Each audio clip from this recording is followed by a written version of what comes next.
You, John Fitzgerald Kennedy, do solemnly swear I, John Fitzgerald Kennedy, do solemnly swear that you will faithfully execute the office of President of the United States that I will faithfully execute the office of President of the United States and will, to the best of your ability, and will, to the best of my ability, preserve, protect, and defend the Constitution of the United States. preserve, protect, and defend the Constitution of the United States. So help you God.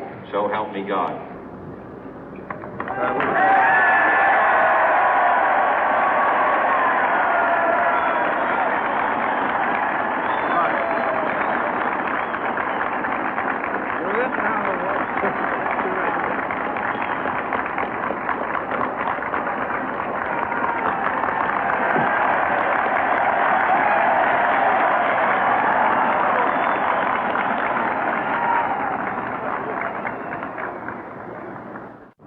Vice President Johnson, Mr. Speaker, Mr. Chief Justice, President Eisenhower, Vice President Nixon, President Truman, Reverend clergy, fellow citizens.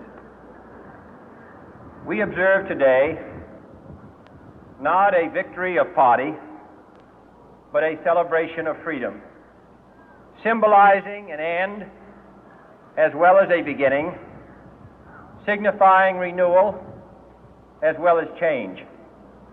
For I have sworn before you and Almighty God the same solemn oath our forebears prescribed nearly a century and 3/4 ago. The world is very different now, for man holds in his mortal hands the power to abolish all forms of human poverty and all forms of human life. And yet the same revolutionary beliefs for which our forebears fought are still at issue around the globe. The belief that the rights of man come not from the generosity of the state, but from the hand of God. We dare not forget today that we are the heirs of that first revolution.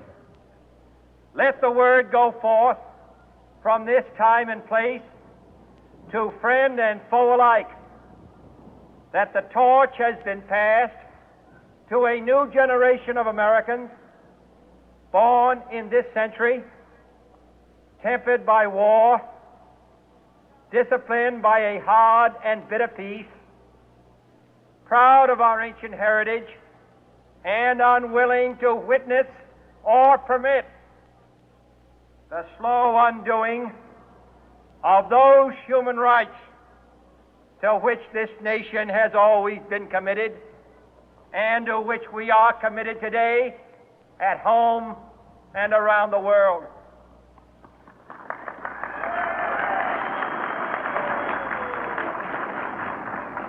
Let every nation know, whether it wishes us well or ill, that we shall pay any price, bear any burden, meet any hardship, support any friend, oppose any foe to assure the survival and the success of liberty.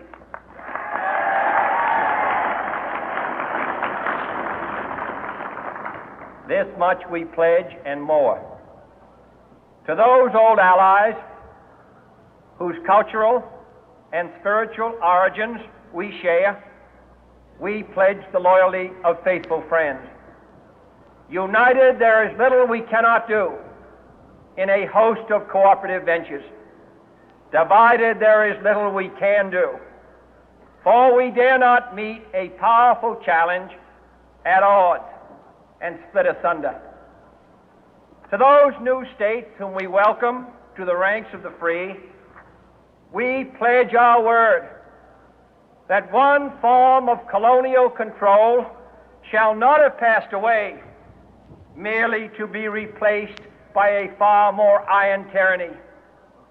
We shall not always expect to find them supporting our view, but we shall always hope to find them strongly supporting their own freedom, and to remember that in the past, those who foolishly sought power by riding the back of the tiger ended up inside.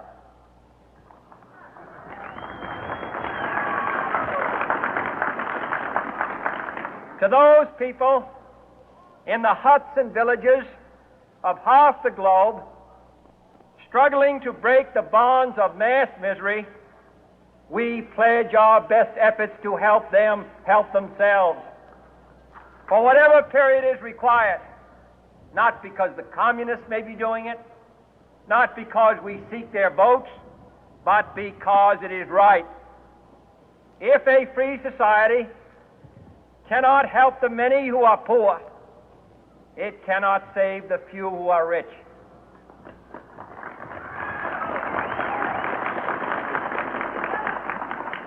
To our sister republics south of our border, we offer a special pledge to convert our good words into good deeds, in a new alliance for progress, to assist free men and free governments in casting off the chains of poverty.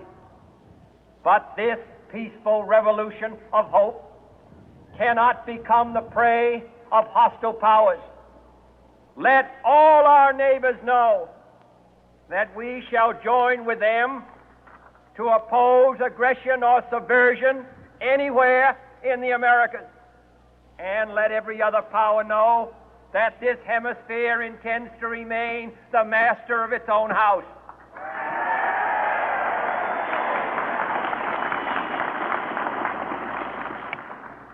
To that World Assembly of Sovereign States, the United Nations, our last best hope, in an age where the instruments of war have far outpaced the instruments of peace, we renew our pledge of support to prevent it from becoming merely a forum for invective, to strengthen its shield of the new and the weak, and to enlarge the area in which its writ may run. Finally, to those nations who would make themselves our adversary, we offer not a pledge, but a request that both sides begin anew the quest for peace. Before the dark powers of destruction, unleashed by science, engulf all humanity in planned or accidental self-destruction, we dare not tempt them with weakness, for only when our arms are sufficient beyond doubt can we be certain beyond doubt that they will never be employed. But neither can two great and powerful groups of nations take comfort from our present course, both sides overburdened by the cost of modern weapons, both rightly alarmed by the steady spread of the deadly atom, yet both racing to alter that uncertain balance of terror that stays the hand of mankind's final war. So let us begin anew, remembering on both sides that civility is not a sign of weakness, and sincerity is always subject to proof. Let us never negotiate out of fear, but let us never fear to negotiate.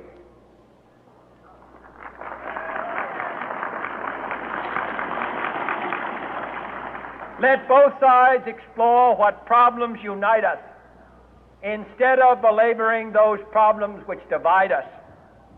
Let both sides, for the first time, formulate serious and precise proposals for the inspection and control of arms, and bring the absolute power to destroy other nations under the absolute control of all nations.